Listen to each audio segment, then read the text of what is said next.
حضرت عبداللہ بن زبیر آپ کے بیٹے تھے. کسی نے ان سے پوچھا کہ آپ کی والدہ کا کیا حال تھا؟ تو فرماتے میں اماں کو مصلے پہ چھوڑ کے گیا, عبادت کر رہی, عبادت گزار بڑی تھی, مصلے پہ چھوڑ کے گیا. فرماتے میں ظہر کے وقت گیا اور عصر کی نماز کے بعد آیا تو میری اماں ابھی بھی مصلے پہ بیٹھی تھی اور رب سے معافی مانگ رہی تھی. کہتے بڑی سخی تھی. اور میری خالہ سیدہ عائشہ بھی بڑی سخی تھی. حضرت عبداللہ بن زبیر فرمانے لگے دونوں میں ایک فرق تھا. حضرت عائشہ جب سخاوت کرتی تو کچھ پیسے جمع کر لیتی, ایک ہفتے کے پیسے جمع کر کے جوڑ کے کہتی چلو کسی غریب کا کچھ بن تو جائے. لیکن حضرت اسماء رکھتی نہیں تھی, کہتی تھی روز ہی دینے ہیں, چاہے ایک دینار آرنگ میں موجود ہے. جب ان سے پوچھا گیا ایسا کیوں کرتی ہو تو کہتی ہے میں ایک دن نبی پاک کی بارگاہ میں نا کچھ پیسے دینے لگی تو میں نے 2-3 دفعہ گنے, کہا حضور یہ کچھ دینار رکھ لے. تو محبوب فرمانے لگے اسماء اللہ کے رستے میں گن گن کے نہ دے, ورنہ وہ بھی تجھے گن گن کے ہی دے گا. تو اس کے رستے میں بے حساب دے, وہ بھی تجھے بے حساب ہی عطا فرمائے گا. اور بچا بچا کے نہ رکھا کر, دے دیا کر. تو اس کے رستے میں دیتی رہ, رب بھی تجھے دیتا ہی رہے گا. ہم چونکہ گن گن کے دیتے ہیں نا, اس لیے ہم اس فلسفے کو سمجھتے نہیں. گن گن کے دو گے تو گن گن کے ملے, بے حساب دو گے تو اللہ بھی بے حساب ہی دے گا. حضرت اسماء کی سخاوت, پرہیزگاری. فرماتی ہیں کہ میں جب مدینہ منورہ ہجرت کر کے سب لوگ چلے گئے تو مسلمانوں کے گھر میں نا بیٹیاں پیدا ہوتی تھی. تو یہودی عورتوں نے شور کر دیا کہ ہم نے جادو کر دیا, ان کے ہاں بیٹا نہیں ہو سکتا. تو جناب اسماء بنت ابی بکر صدیق رضی اللہ تعالیٰ عنہ فرماتی ہیں سب سے پہلا بیٹا مدینے میں اللہ نے مجھے عطا فرمایا. کہتی ہے میں نے کہا جاؤ اس کے نانا کو خبر کرو. نانے دادے پیار زیادہ کرتے ہیں, نانیاں دادیاں پیار زیادہ کرتے. تو کہتی ہیں کہ میں نے نا کہا جاؤ نانا کو خبر کرو. تو کہتے جناب صدیق اکبر دوڑے آئے تو پہلے دن کا بچہ ہی اٹھا کے لے گئے. ابا جی بات تو سنے, عمر ٹھہر جا سن لیتے. کہتے لپیٹا میرے عبداللہ کو لے گئے اور سارے مدینے کی گلیوں میں شور کر او یہودیوں نکلو باہر دیکھو, تم کہتے تھے جادو کر دیا ہے, اللہ نے ہمیں بیٹا عطا فرما دیا ہے, دیکھو اللہ نے بیٹا دیا. کہتی پھر سارا مدینہ گھما کے نا تو مصطفیٰ کے پاس لے گئے. کہا یا رسول اللہ دیکھے اللہ نے نواسا دیا ہے. کہتی ہیں میرے بیٹے ابھی میں نے دودھ بھی نہیں پلایا تھا, میں نے کہا لے گئے ابا جی اور واپس بھی نہیں لائے. کہتے حضور کے پاس جب لے کے پہنچے تو نبی پاک نے کھجور منہ میں رکھی, اسے دانتوں کے ساتھ اس طرح چبایا کہ ذرے ذرے میں حضور کا لعاب دہن شامل ہو گیا. وہ کھجور حضور کے لعاب دہن میں گویا گون دی گئی. فرماتی ہیں اس کو نکال کے تو محبوب نے میرے بیٹے کو گٹی عطا فرمائی, عبداللہ نام رکھا. حضرت اسماء کہتی ہے جب واپس آئے میں نے کہا ابا جی میں نے تو ابھی اسے دودھ بھی نہیں پلایا تھا. تو کہنے لگے مبارک ہو, اس کے سینے میں جو سب سے پہلی غذا گئی ہے وہ میرے نبی کا لعاب دہن گیا ہے. حضرت عبداللہ بن زبیر جوان ہوئے, ابھی 7-8 سال عمر کی تھی کہ تو ان کے والد حضرت زبیر بن عوام حضور کے پاس لے گئے. کہنے لگے یا رسول اللہ اسے بیعت بھی کر لیں. محبوب کا بیعت بھی کرا دیا. مسلمان تو پہلے ہی تھے, مسلمانوں کے گھر میں یہ وہی بیعت ہے جو ہم اپنے مشائخ کے ہاتھوں پہ کرتے. اس کی اتنی اہمیت ہے کہ حضرت زبیر بن عوام نے 6-7 سال کا بچہ بھی محروم نہیں رہنے دیا. حالانکہ کلمہ تو وہ شروع سے پڑھتے تھے. یہ بیعت اگر کلمے کی ہوتی تو وہ تو پہلے پڑھ رہے تھے. یہ وہی بیعت ہے جو ہم اپنے بزرگوں کے ہاتھوں پہ کرتے ہیں کہ کوئی بندہ بغیر مرشد کے اور بغیر پیر کے رہ نہ جائے. حضرت زبیر بن عوام نے بیعت بھی کرا دیا. فرماتی ہیں اب یہی بچے جوان ہوئے. حضرت زبیر بن عوام تو جلدی وصال کر گئے. حضرت عبداللہ بن زبیر فرماتے ہیں میری اماں کی عمر 100 سال کے قریب ہوئی, نابینا ہو گئی تھی دونوں آنکھوں سے. میں کپڑے لا کے دیتا تھا تو حضرت اسماء کا طریقہ یہ تھا کپڑے کو ہاتھ لگا کے دیکھتی. 100 سال کی بوڑھی اماں ہاتھ لگاتی, کہتے بیٹے باریک ہے. محبوب نے بیبیوں کو چھپ کے رہنے کا حکم دیا ہے, ان کو نہ تھوڑا موٹا کر کے لا. کہتے اماں جی آپ نے ہاتھ سے دیکھا ہے, صحیح ہے آپ پہن لے. کہتے میری اماں رو پڑتی. کہتے بیٹا بی بی کا زیور اس کا پردہ ہوتا ہے, تو مہربانی کر مجھے موٹا کپڑا لا کے دے تاکہ میں اپنے آپ کو چھپا کے رکھوں. میں نے چھپ کے زندگی گزاری ہے, میں چھپ کے اللہ کی بارگاہ میں جانا چاہتا ہوں, مجھے پردے دار رہنے. امام حسین رضی اللہ تعالیٰ عنہ کی شہادت کے بعد ان کا جھنڈا حضرت عبداللہ بن زبیر نے اٹھایا, انہی کا جھنڈا. یزید جب مر گیا تو مکے مدینے اور حجاز کے جو سارے علاقے تھے ان لوگوں نے حضرت عبداللہ بن زبیر کے ہاتھ پہ بیعت کی تھی، جو حضرت اسماء کے بیٹے تھے، جناب صدیق اکبر کے نواسے تھے۔ وہ خلیفہ بن گئے، امیر بن گئے مسلمان۔ دوسری سائڈ پہ شام والی سائڈ پہ عبد الملک بن مروان بنا۔ اس نے یہ جو تعمیر کعبہ ہوئی ہے نا دوبارہ سے، جن بنیادوں پہ اب کعبہ ہے، انہی بنیادوں پہ حضرت عبداللہ بن زبیر نے بیت اللہ کو بھی دوبارہ تعمیر کروایا تھا، کیونکہ یزید کی فوجوں نے جب حملہ کیا تو بیت اللہ کے کچھ حصے شہید ہو گئے، تو جناب عبداللہ بن زبیر نے اسے بھی دوبارہ بنوایا۔ عبد الملک بن مروان نے حجاج بن یوسف کو ان کے مقابلے میں بھیجا، لڑائی ہونے لگی، 5.5 مہینے جنگ ہوتی رہی۔ حضرت عبداللہ بن زبیر کی فوجیں کچھ تو شہید ہو گئے، لوگ کچھ بکھر گئے، آپ اکیلے رہ گئے۔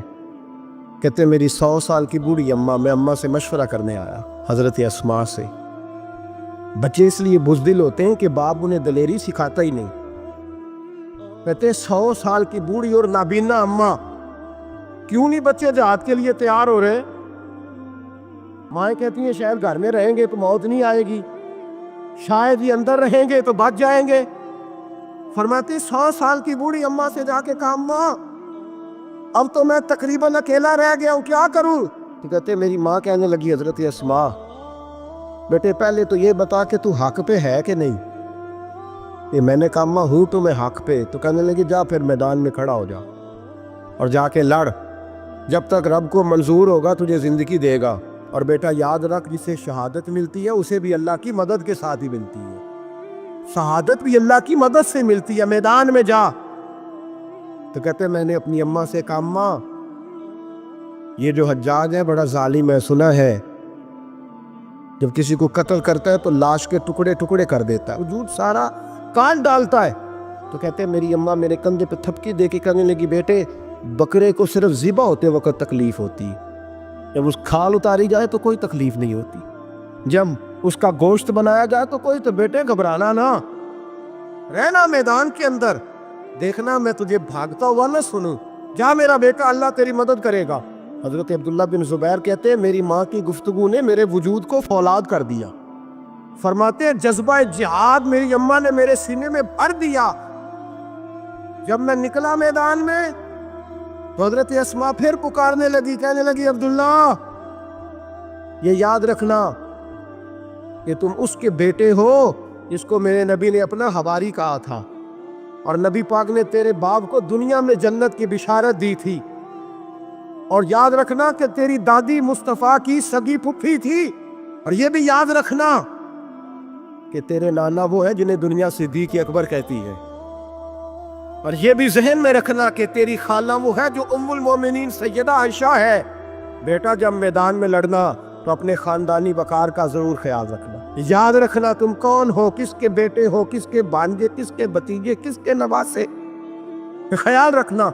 حضرت عبداللہ بن زبیر لڑے اور جب شہید ہو گئے تو حجاج بن یوسف نے ان کی لاش کو چوک میں لٹکا دیا، مکے کے چوک میں جہاں جنت المالا ہے، اس چوک میں ان کی لاش لٹکی۔ 14واں دن ہو گیا لاش کو لٹکے ہوئے، تو عبداللہ بن عمر گزرے، فرمانے لگے یہ دیکھو شاہ سوار لٹکا ہوا ہے، اور دیکھو 14 دن بیت گئے، اس کے وجود سے جب بھی کوئی سونگتا ہے اسے میٹھی خوشبو ہی آتی ہے۔ اور عبداللہ بن عمر فرمانے لگے خوشبو کیوں نہ آئے، اس کے وجود میں جو پہلی غذا گئی تھی وہ مصطفیٰ کا لعاب دہن داخل ہوا تھا۔ 14 دن گزر گئے، حجاج نے پیغام بھیجا حضرت اسماء کو میری بات سنو۔ آپ فرمانے لگی میں تو کسی کے پاس نہیں جاتی، اور میں سرداروں کو کیا سمجھتی ہوں، جا دوڑ جا۔ کہنے لگا میں زبردستی بلوا لوں گا۔ فرمایا طاقت ہے تو بلوا کے دیکھ، میں ابو بکر کی بیٹی ہوں۔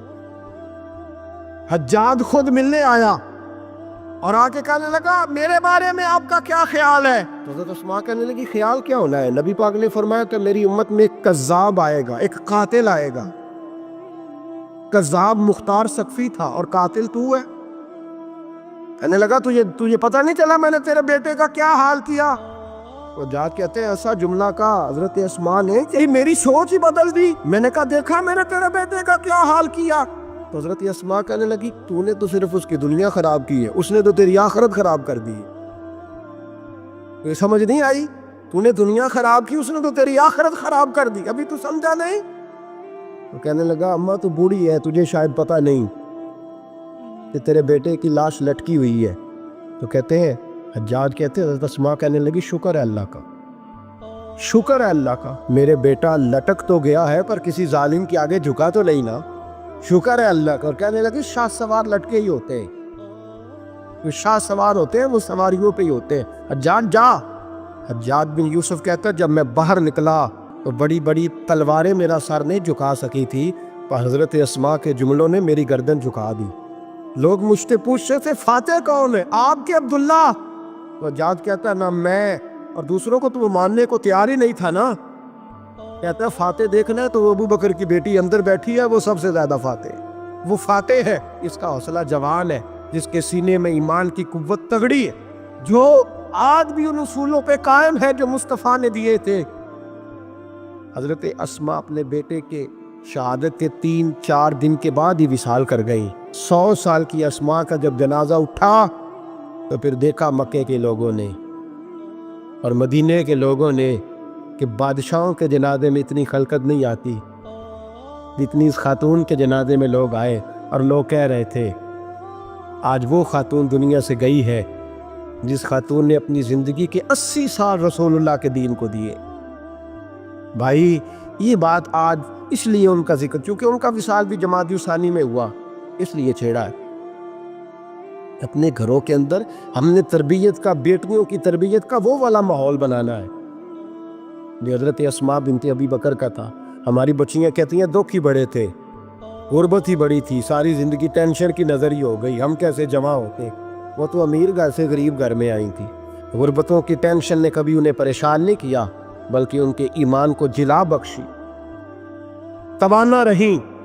جب مائیں حضرت اسماء جیسی ہوتی ہیں تو بیٹے حضرت عبداللہ بن زبیر جیسے پیدا ہوتے ہیں۔ اتنے تگڑے اور دلیر بیٹے پھر دنیا کو ملتے ہیں۔ بچیوں کی تربیت کریں، سارا دکھ روٹی کا ہی ہے، دولت کا ہی ہے، جائیداد کا ہی ہے، کھانے پینے کا ہی ہے، اور بھی غم ہے زمانے میں محبت کے سوا، کچھ اور بھی توجہ کریں بھائی، یہ تو ایک جوز ہے، تو ایک جوز ہے صرف زندگی کا، باقی ساری زندگی تو آگے پڑی ہوئی۔ ان کی تربیت کریں، اصل نہج پر انہیں سمجھائیں۔ حضرت اسماء نے روشن کردار ادا کیا، تقوی، پرہیزگاری، عبادت، سخاوت، رسول اللہ کی نوکری، نبی پاک کی کامل محبت، اپنے بچوں کی تربیت، حضور کی ہر بات کے ساتھ وفا ان کا ترہ امتیاز رہا۔ وہ ہمیں سبق دے کے گئیں اگر دنیا میں زندہ رہنا ہے تو محبوب کے بن کے رہو، زندہ رہو گے، تابندہ رہو گے، پائندہ رہو گے، ہمیشہ مدحت خیر الانام میں گزرے۔